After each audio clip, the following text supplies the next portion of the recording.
Record. Recording is now in progress. All right. Let's see. You've got Hi, I'm in a cave. yep, you're just straight on spoiling the episode with your background. Who said this was from an episode? I don't know what you're talking about. Oh, okay. That's your apartment or your cave, excuse Yeah, it me. could be. This is just my local computer. What's the Ooh, there's a city? solar flare happening on the sun, which is where That's solar exciting. flares usually happen. X7 class. Yowza. Okay, well, that should be fun. Hmm. What is this city in Australia where everyone lives underground? And they got those underground cities in Turkey as well from the past. Oh, you mean to hide from such things? I guess I don't think anyone has a full understanding of what they were for. What is the Australian city? Australian underground city. Australia underground. I don't know. I've not heard of it. It is called dun, dun, dun, dun, I know there's a weird Coober underground. Coober Was it? Pedy. Coober Pedy. Oh, okay. Apparently they get opium, no, opium, excuse me, opal from there. Opium would be cool too.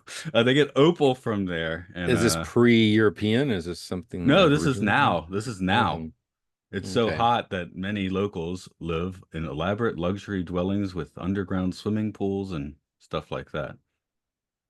Huh. I think there's some above ground stuff too, but just I it's know like there's a crater in Arizona. I don't think it's a meteor crater, probably a volcanic crater. There's some eccentric art exhibit buried underneath it by some eccentric person. let's see. Oh, this is not talking about that. Uh, Cappadocia, that's one of the Turkish ones. Mhm. Darren Kuyu. I don't even know if I'm saying that right. Uh, it's So always this is just 55 degrees in this not underground. a survivalist bunker thing like that weird thing in Vegas where there's like a house underground. Oh yeah, that one's weird. No, this is just it's so hot and they want opal, so they've just built Okay, stuff makes sense to underground me. over time. Yeah. Well, I was thinking that this had connected back to the whole solar flare things. Like, is that the only place you're gonna be safe when the solar flare hits? The house in Vegas. Or anybody living underground. There was a TV movie back in the 70s, probably. Might be a good thing to look up for sci-fi sanctuary or something. Some TV movie where there was a solar flare and it somehow triggered a pandemic that killed everybody. I'm trying to figure out how a solar flare would trigger a pandemic, but yeah. Well, some science fiction doesn't really apply completely to science. Speaking of science fiction, I have this drink called Coca-Cola Oreo Coca-Cola Zero Sugar. Could that be a bad idea? I don't know. It's like You're far enough in, I guess you can tell me if it's a bad idea. many bad ideas put together. No, actually, I do like Coke Zero Sugar. It's one of my favorite go-to drinks. With Oreo, Oreo? I'm not really. I is it Is it the chocolate part of the Oreo, if you can even call that chocolate, or is it the cream part of the Oreo? Mm. I had like my first Coke for a long time, like last week, because oh yeah, we had a barbecue. The company had a barbecue, and they're like, well, since it's working hours, we're not going to have alcohol there. I think a few people actually did have a class after it, but they had us playing silly games out in the field, and some of the team names that were very passive aggressive. We all pulled A, so the team I was on was the A team, of course. But then there was a no beer, no life team. Luke was on that team. There was another team called the more beer please team. So there was some passive aggressiveness among the team names there. Who would have thought that sports would bring on aggressive behavior? Not Mm. me. I think these count as dumb games. What was this? A sack race, blindfold race, silly stuff. Is it predominantly the expats from other countries like you and him who are being more aggressive than the I mean, no. locals? Well, I'm gonna guess Luke's team. Luke came up with that name, and then there's a German guy in the other passive aggressive team, and I'm guessing he came up with that name. So that was so. I'm guessing. I kind of assumed that the names came from the expats. Yes. Where are my notes to this crazy episode? Where? I can't help you with that. I'm looking at mine. One moment of humanity. No. Once upon a time. No. There's an old No, man in the cave. you got to put in a date order, not alphabetical order. Oh, okay. It's in the directory above it. There we Uh, go. Didn't have that many notes. Some of them actually reflected things that you were saying, like, well, there's a lot of parallels we can make between this and various other things. oh yeah, yeah, it's definitely got that going. That was a weird buzz. No, I don't know what that is. Anyway, I doubt Zoom's picking it up, so it's probably fine. Okay, I guess we will start this. Let's go.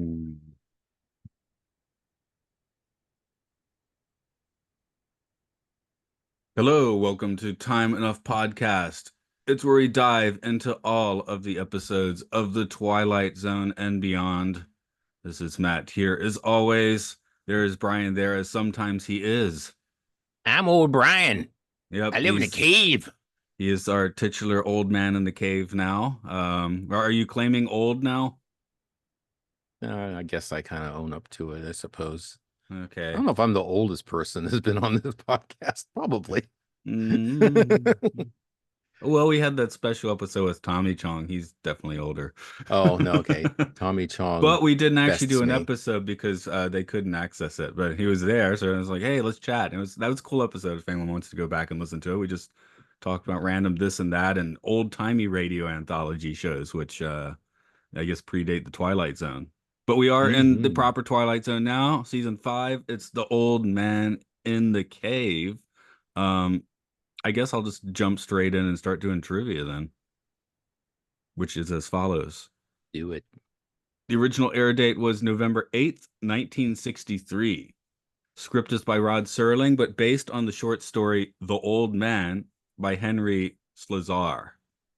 Alan Crosland Jr. directed. He began in film editing with movies like Marty and The Sweet Smell of Success, but he drifted over to television directing in the early 60s and continued that through the 70s.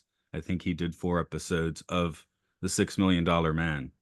He also did 4 episodes of The Twilight Zone. He directed The Parallel last season, and he'll helm 2 more later this season.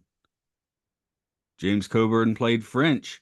He was basically New Hollywood's cowboy, appearing in The Magnificent Seven, Hell is for Heroes, The Great Escape, Charade, Our Man Flint, In Like Flint, The President's Analyst, Hard Times, Ducky Sucker, Pat Garrett, and Billy Kid, and Cross of Iron. He finally notched an Oscar for his supporting role in 1998's Affliction. Goldsmith was John Anderson. We've already covered him in Of Late, I Think of Cliffordville, The Odyssey of Flight 33, and A Passage for Trumpet. But I suppose I'll mention again that he played Lincoln a lot because he was tall and lanky. Also, I thought the music here would have been Jerry Goldsmith because with naming your character Goldsmith, but that is Sure. not the case. This is repurposed music from Leonard Rosenman's "And When the Sky Was Opened," dready music. So we got that. This is just something I'm reading straight from Wiki, but I thought it was kind of interesting, so I'll stick it in the trivia. Says film critic Andrew Sarris noted in his review of Time Enough at Last that at the time The Twilight Zone was produced, depicting an atomic bomb explosion or its aftermath on network television would likely have been prohibited if it had been couched in a more realistic format. Hence, in both this episode and The Shelter, Serling makes a point of noting that the story is intended to be fictional, particularly given both are set in the United States. So I guess we're about to put that to the test if you got a opening narration ready to roll. I believe I do. Let's see. What you're looking at is a legacy that man left to himself. A decade previous, he'd pushed his buttons, and a nightmarish moment later woke up to find that he had set the clock back 1,000 years. His engines, his medicines, his science were buried in a mass tomb covered over by the biggest grave digger of them all, a bomb. And this is the Earth 10 years later, a fragment of what was once a whole, a remnant of what was once a race. The year is 1974, and this is the Twilight Zone. I don't know. That sounded pretty literal to me. I'm also looking at the closing narration. That sounds kind of literal as well. So maybe Andrew Sarris was Well, at wrong. the end of the, should we look at the closing narration? Oh, I had a Um, look at that. Nothing here. I thought it was going to be like this is a fictional thing of what could happen, but it sounds pretty okay. well, no, the last line is Not a production of what not a is to prediction of be, what will just a be, just a projection of what could be. okay. There we That go. was his out. It's pretty subtle, I would say. Like Hmm. I was kind of wondering, like I didn't get that vibe watching it. It seemed pretty much like I this want is to see what the shelter's narration was. It is yeah. something a little more literal, like this isn't really going to happen. Really, I really, think that it's one not. does lean into that a little more. And also that critic was talking about the episode Time and If It Last. So that one specifically might be the one to look at. So this is your choice. Any reason you went with this one other than being older and wanting to sit in a cave? Well, if we can cut straight to the dramatic twist, dun dun dun, the old man is a computer. Where does this trope start? Is this where the trope starts? Because as That's the the thing episode's going, about I'm it. like, is it Landrew? It's gonna be Landrew. It's Landrew, isn't it? And then, yeah, it's pretty much Landrew, isn't it? Not only is it Landrew, but Landrew, of course, as you recall, was kind of in a cave, wasn't he? When they finally saw him, he was this big He's more in the machine basement, I guess, in a but same cavern or idea. something. Yeah, it was underground. Landrew's in the So basement. this episode just seems like it screams Return of the Archons to me, right? It's just like it seems like this is where it had to have come from, or at least Y- part of it. Yeah, I mean, they don't have everyone like running around like crazy people every hour in the streets, like, or well, I guess Red Hour No, wasn't no. every Well, hour, the but way it plays out, yeah, well, you noted in your notes as well that this episode was kind of like on Thursday we leave for home, only it was like the reverse ending, right? Where everybody else lives happily ever after, and the guy gets marooned on the planet or right. whatever. And And this one, here, Goldsmith is simply correct, and nobody listens. yes, it was very much a like Cassandra, no one listens to her prophecies, and so they came true, and so they all died, and What he is did your not. preference then, I guess? Which way do you like the story running? Did you feel more satisfied at the end of on Thursday or this one? Well, on Thursday it was more of a it was less fatalistic. I mean, a lot of people got to, carry on with their lives, even though they had to kind of break free of. See, that one was kind of a examination of like a cult mentality. People were listening to this one guy to the exclusion of all else, and they were fortunately pulled away from it. These guys were listening to not only a cult leader, but he was being portrayed as one by French and his guys when they came in, but he was truly a what was it, a beneficent dictator. He was get telling them the things they had to do to survive, and then they uh I don't know if they used the word faith somewhere in the episode. They lost faith in him and the old man. And Yeah, I don't know they why they felt bad about, they felt like, oh, the computer is running our lives. And it's like, well, not exactly. I mean, the computer was advising them through Goldsmith. It wasn't actually he's like just the messenger, there's no really. punitive, there's no nothing that would if you disobeyed Goldsmith or the computer that you would suffer consequences from it Well, you'd suffer the from consequence them. of strontium, wouldn't you? Strontium Yeah, 90, the is it? strontium 90. Well, again, they were safeguarding the people. They just didn't realize it, and it took just one wild figure to come into town and get them thinking the other way. I don't know. There's probably certain there are probably certain comparisons we can make between French and certain politicians of the modern era. Well, I was thinking characters, of course, he's like a Mad Max guy running into town. He could have had like well, French is a little bit of a weird name, but Hmm. Major Death Conicus or something. He could have been that if his actual Mad Max. But in 1963, no one has the thought to go that nuts with your post-apocalyptic villains. That's I think that's kind of a George Miller innovation. Because this is what we get before. We get Dismal Land, right? That's what I was thinking as Dismal Land. the opening shot with the car being drug along by a horse. Yeah, that was the most Mad Maxian bit of it all, I guess, was seeing something like that. Old technology being relegated to that. Yeah, I did find it French is interesting. just Oh, go just ahead. a no, no, that's the thing. Um, French was just like this wild card. The situation was probably a little precarious, but the townspeople were pretty. Um, there was a little skepticism. I mean, they were talking about, well, we planted these things in this field against the wishes of the old man, and this is what happened. So they had some evidence to the effect that his advice is correct, but still they were disobeying him. And so there's a little bit of underlying skepticism, maybe a little bit of maybe we don't have to necessarily do everything, but most people were like, well, he was right here and he's right here and he's right here. Why not just keep going with what he said?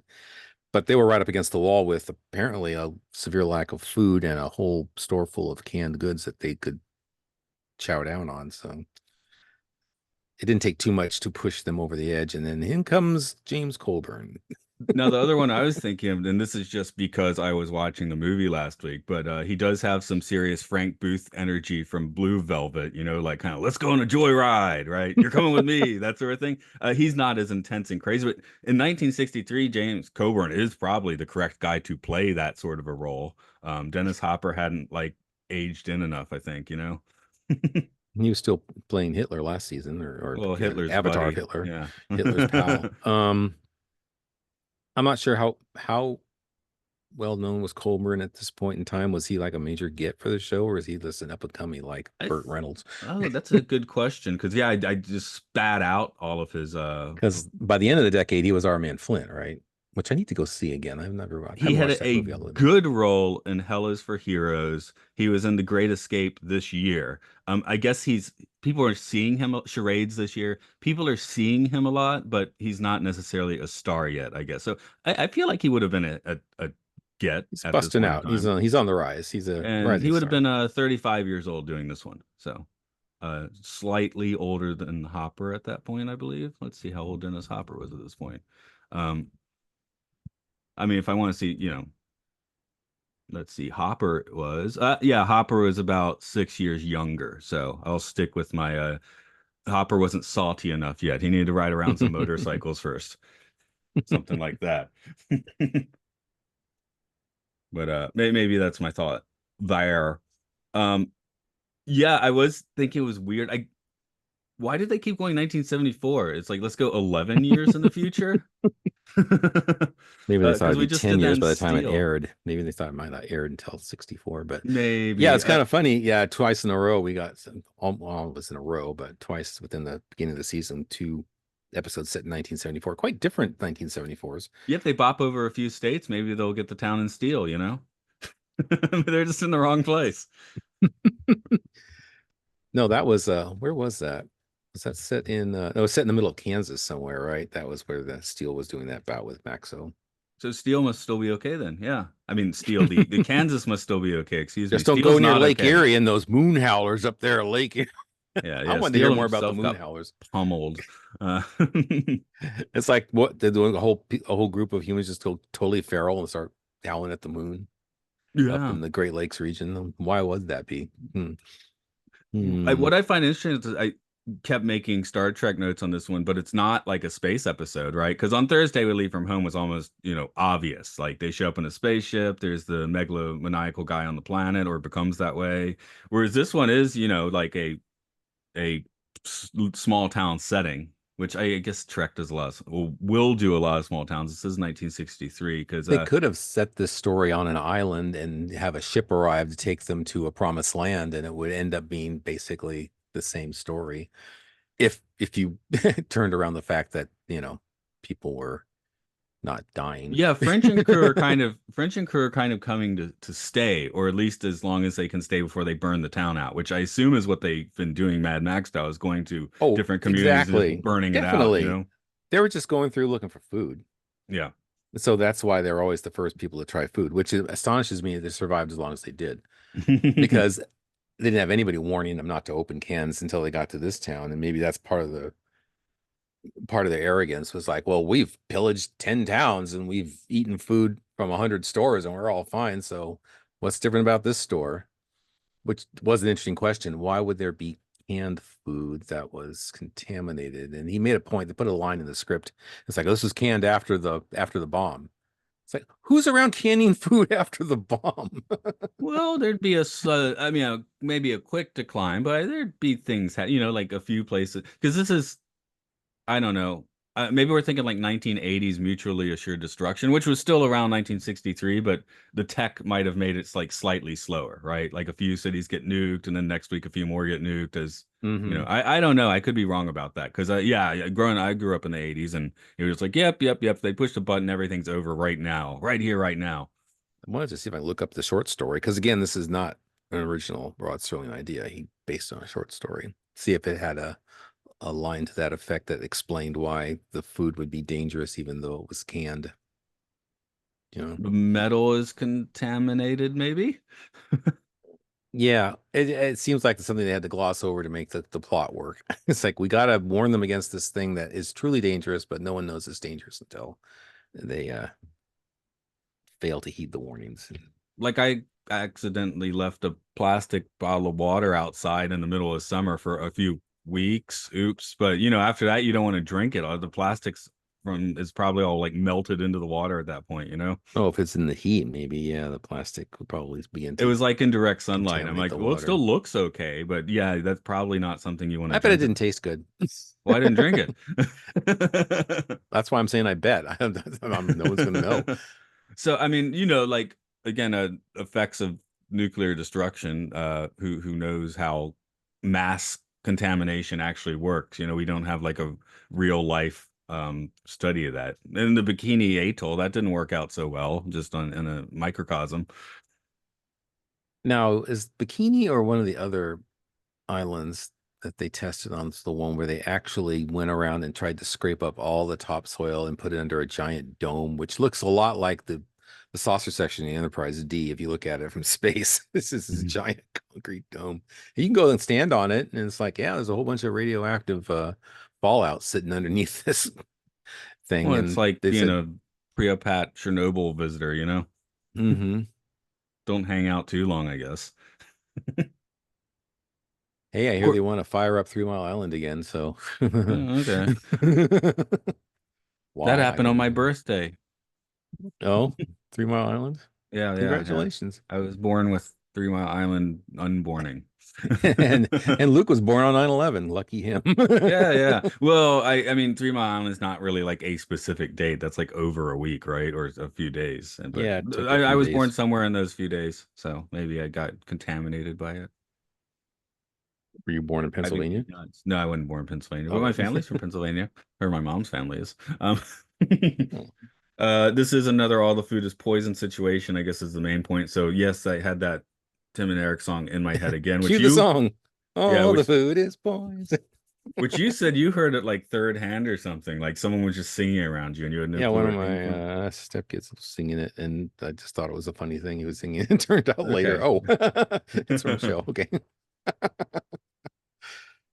Um, this is another one though. On Thursday, we leave from home. They vote and they vote to leave. And this one, they vote to get rid of, to go ahead and do it. So they do They make the decision together. It's not even at that point French forcing it on them.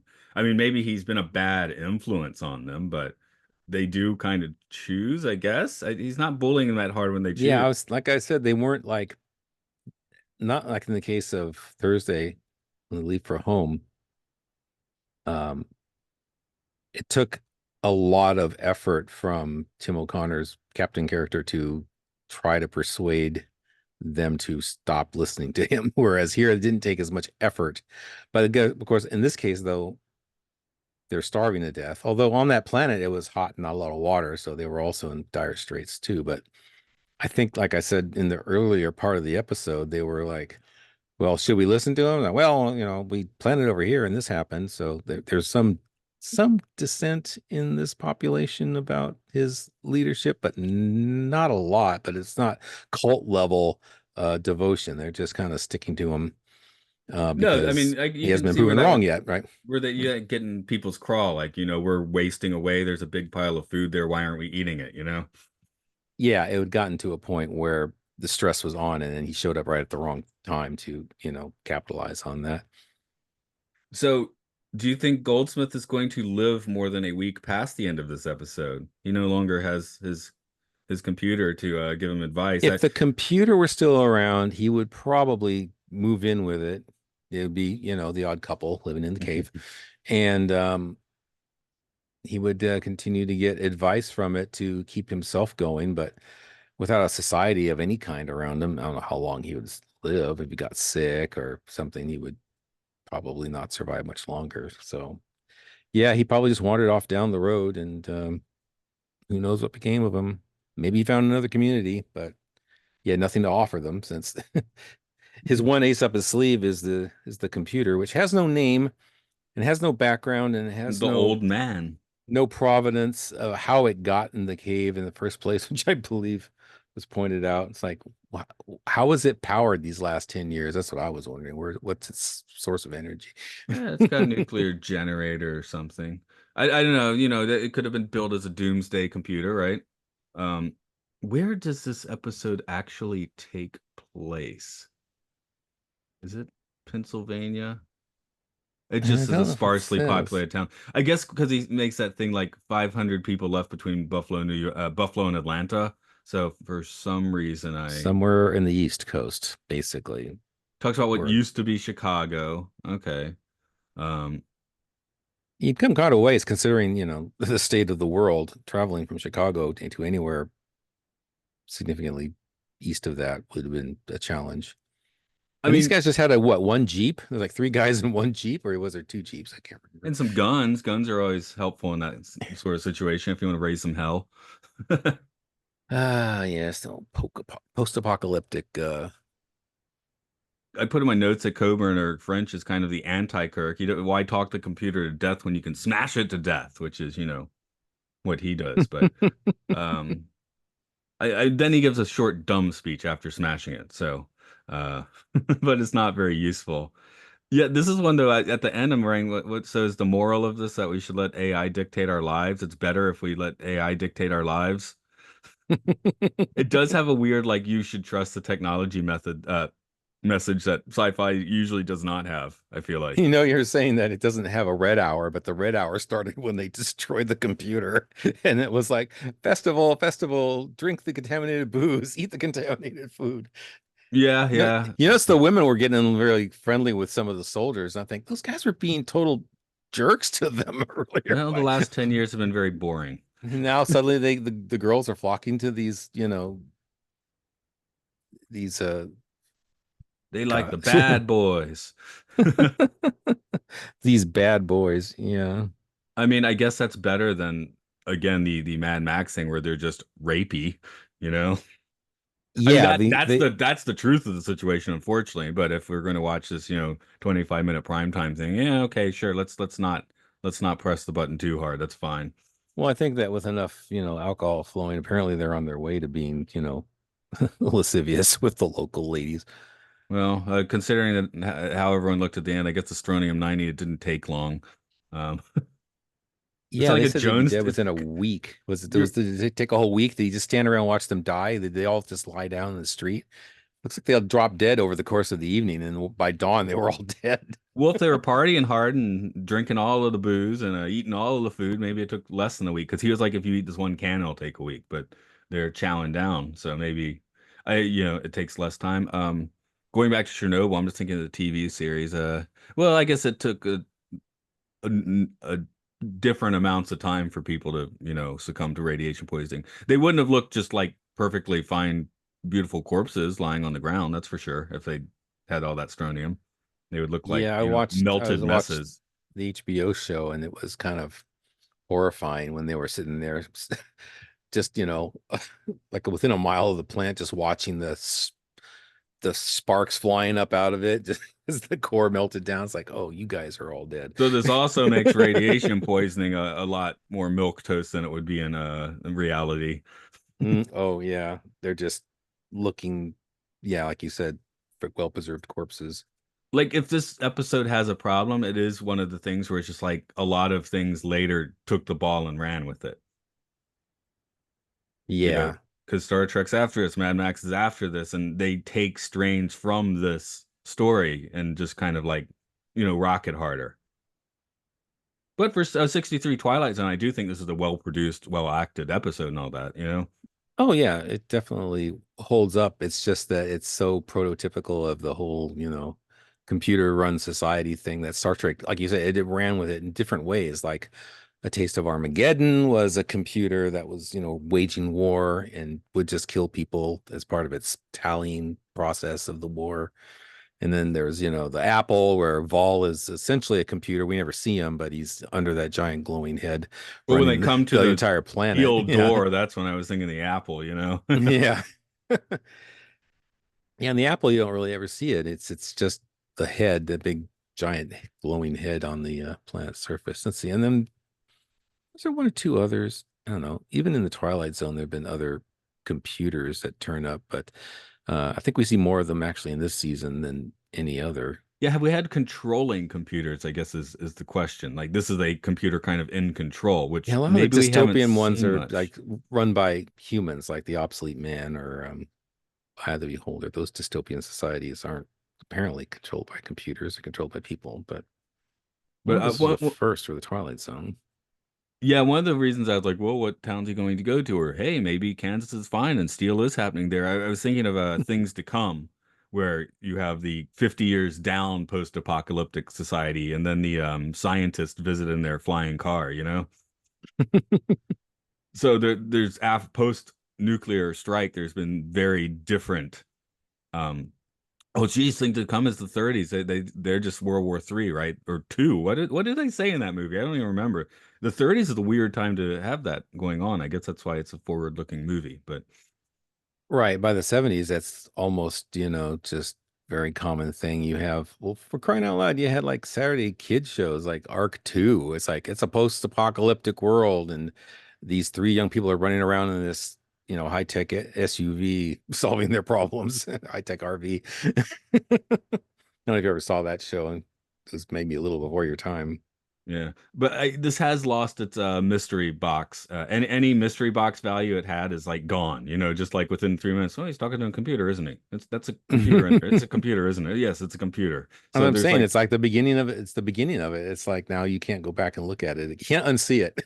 the twist to this over time has been completely diffused. I don't know if in 1963 it's like, oh my God, it's a computer, which I can't imagine that would really make people stand up and take notice in 63 even. I just saw something, an article in CNN. It said the 60th anniversary of the first computer dating service. Oh, So really? yeah, so dating services are starting about this time. I mean, primitive ones using a machine like the one behind you, but Hang on, I'm giving my punch card here. It's got all my data on it. yeah. That's how you were rolling it. But it is, a year later, computers are for the first time suggesting probably randomly, but or it's like arbitrarily choosing variables on your punch card. Yeah. Let's throw a few questions on this one. Who in this Okay. episode goes through the Twilight Zone? Mm, well, what is the Twilight Zone aspect of it? Is it a post-apocalyptic society, or is it the fact That that makes there's it a everybody computer, though. That or is it makes the it fact that there's everybody. yeah, sometimes that happens. It's like an eye of the beholder. It's like everyone's in the Twilight Zone because that's a world that's not our world. We discover by the end of it, right? I'm going to go with everyone that had the contaminated food went through the strontium zone, of course. The Twilight Zone ends in death, that sort of thing. But following French's whims, so French is maybe kind of the Twilight Zone, and if you listen to French, you joined him, Jonestown style. What about the poor old man? I mean, it was just a computer trying to do his job, and it didn't do anything wrong. But then a bunch of people attacked it, knocked him over, and killed him. Oh, we're talking about the computer itself. No, Yeah, I the wasn't. computer. I had no. I didn't feel like personifying the computer. I actually want to say Mr. Goldsmith is not in the Twilight Zone in this episode because he's survived this horrible thing. He has this resource. He's been using the resource. Um, I don't know. Could he have told everyone, "Hey, I'm taking orders from a computer"? Or would people have just been pissed off at him or something? What's up with that? Maybe he was being too secretive. It's unfortunate that, and it's going to spoil an upcoming episode probably, but they should have just personified the robot or computer by making him a robot. and they could have just pulled out Robbie and have him be the old man of the cave. And That then that would give them something to be a little more afraid of. It's like, oh, it's a mechanical being, it could hurt us. It's, a monster and we have to destroy it. Then it becomes more like, the townspeople against Frankenstein's monster sort of situation, as rather than opposed just to, against a blinking box of lights. yeah, I'm gonna smash up this box. So But I think if they had personified this computer more, anthropomorphized it more, then it would have been, an Outer Limits episode. yeah, well, yeah, it would be a little more, it would have been a little more frightening. The reveal would have been a little more interesting, I think. I mean, I don't think, like you said, why is everybody afraid? It's just a box of lights. Look at this. Yeah, unfortunately, I guess once you start picking this one apart, there are some flaws. It really does carry over in the acting, though. It's fun to watch these two guys for 25 minutes. This one Oh, is absolutely. I definitely mean, not John for Anderson's 50, one of but my favorites. I've liked him in all those episodes of The Twilight Zone. I've liked him when he was on TNG. It was like one of the last things he did was what was it? The Survivor, I think. Remember that one? yeah, the The omnipotent Husnak. dude on the The planet. Yeah. Husnak came and destroyed my planet. Yes. But yeah, so that really carries over this episode. But yeah, I don't know. What did you give you're saying the computer went to the I'm Twilight Zone, or is that Yeah, not? well, I was being tongue in cheek. I'm like I said, I think it's one of the episode like we're just dipping into the Twilight Zone, it's like Little Anthony's world. It's its own scenario. It's not like it's our daily day world. Oh, and something weird happened to somebody, and now they're in the Twilight Zone. So I think, the viewer went into the Twilight Zone like he always does. Right, And then right. Well, emerged there's when the credits that episode credits bring you into that. So, ended. so does this town deserve its stupid fate? They've been just hanging on for 10 years. They're tempted Hmm. by a gang of thugs and go along with it and die. Um, crowd mentality, things like that. Yeah, and questions of faith. It's like, do you just, I mean, I don't think it was unjustified faith. I think it's faith backed by evidence. They saw that the advice of the old man kept them alive, and when they tried doing things differently, things didn't work out so well, which reinforced the idea that the old man knew what he was talking about. So you can argue that they lost faith in Goldsmith and his computer, not knowing his computer, but whatever his source of information was. So they deserve it. I don't know. Maybe. That's the kind of the message I was getting from it. And it's like, well, you did the wrong thing, and now look what happened to you. So I guess we're supposed to believe that they deserved it just because a fast talking mercenary came into town. Yeah, French and crew, of course, deserve it. I mean, that's kind of on the nose of this episode. Oh, for those guys, yeah, screw those guys.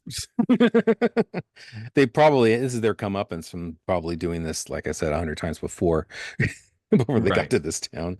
Yeah, maybe they're just like entering like the more irradiated area. So, um, I Oh keep yeah, mentioning yeah. I keep mentioning Mad Max. One thing I really like about the first Mad Max is it's kind of like mid-apocalypse. Like It's usually it's like still after unfolding. it's you're Yeah. watching it happen or after, but it's just kind of like halfway through, which this doesn't do it. This is full. Everything has been, I can't destroyed. remember how many times I saw the original. I'm sure I saw Mad Max 2 and Mad Max 3 several times, but the original Mad Max. Well, the original also got kind of borked a bit because for like 20 years you could only get it in America in an American dub because they were like the Australian accents are too thick. And Oh then they God. did a really bad job dubbing it. Oh So no. it was kind of unwatchable for 20 years. So once it came onto home video with its original soundtrack, like it improved a lot. So I I guess was if you just are going to watch the first one, you just be careful about which version you're watching because you don't want. I mean, if everyone sounds like 80 yard and stupid, then you're probably watching the dubbed version. well, it's funny you mentioned that. I was just hearing a Scottish lady talking about how most of the shows and movies we watch that are set in Scotland, they actually have to dial their accents down a few notches to make sure that people outside of Scotland will actually understand what they're saying. The accents are thicker than we think they are Yeah, based on I, our I think Train Spotting, I don't think it received a complete dub. I think they did redub lines for the American release of Train Spotting even in the Train late Spotting 90s. is pretty thick. It's hard for me to follow Train Spotting, but I But think a lot of things that like what was the example of Outlander or whatever that show is on the cable? You never seen that? Someone who goes back in time, I think they have to keep the accents from getting too outrageous so no one would understand what they're saying. I don't know about things like Peaky Blinders or anything like that. I haven't watched those, but yeah, I've got The Last of Us still in its original shrink wrap on my bookshelf, which means I could watch it, but I haven't. oh, I mean, it's supposed to be good. I mean, I've heard that, but I just, I mean, you got time. You only have so much time, so I haven't gotten around to that one. It's I one of those know I've got Black quite a Friday few. things last year. It's like, do you want the series on Blu-ray for $10? I'm like, yes. Yeah, I got a few things on sale. They're moving this the bookstore, and there was quite a few things. I think I showed it to you. I just found a copy of 2010 on DVD, and then I just turned around and found one on Blu-ray. I said, okay, sure, no, I got them Yeah, both. why not? Um, let's go ahead and put this episode on the tripometer. Of course, 0 is not trippy at all. 5 is extremely trippy. Well, it suffers from the hindsight thing of like now everyone's done this Yeah, you can kind of give it a computer thing. 1963 vote or a now vote, I guess. 1963, I'd probably give it a 3.5 or something. Today, I'd give it like a 1 Oh, you because we go that see it low. coming. Yeah, because we've all seen it. I It's I'm like a sucker for post-apocalyptic. We have this old-timey computer. It's supposed to be futuristic. We got the car and the horse thing.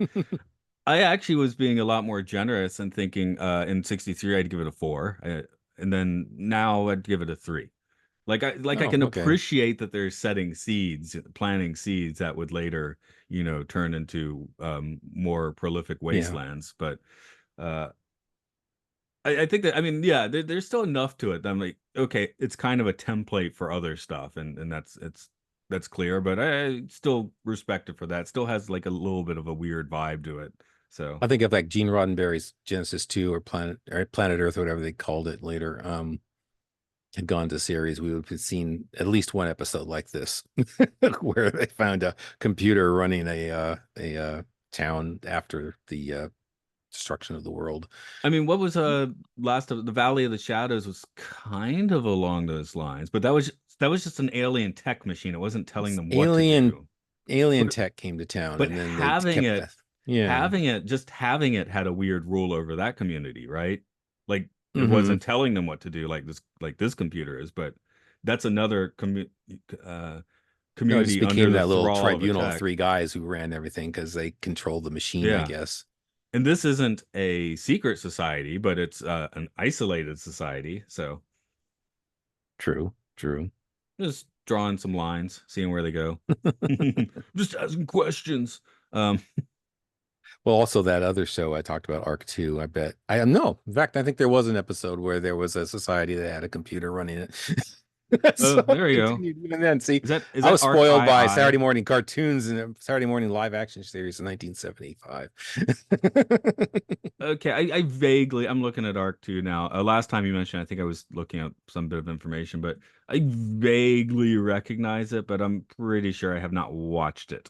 So Well, there's there's your some. next podcast, Matt. Ugh. Or your Uh, next phase of podcast I 1999. was You about want to to do say, can the complete 70s. series? The complete series is on YouTube, so it's a contender. I got the box set along with Jason of Star Command, and they were all filmations. Which one was first? Space Academy was first, with had Jonathan Harris, and then Jason of Star Command, with had James Doohan, and then Mark II, where they just recycled. They keep just recycling the same sets over and over again, and doing different things with it. Lazy. Anyway, yeah, I guess I'll go ahead and plug stuff because that's podcast 1999. This is Time Enough podcast. We talk movies on Films and Filth. If you want to support that, go to Patreon at Podcastius, and you hear the weird chatter we have on the edges of these episodes. You get them early, that sort of stuff. Hang out, maybe you'll just end up on episodes. That happens sometimes too. I mean, yeah. Uh, anyway, I guess you go. Well, you can't go back to your cave. The thing's been smashed. I know. Well, I don't know. Maybe there's a used Landru around somewhere I can borrow. Used Landry only 1999. Buy now. Okay, that should do it. Hit it record.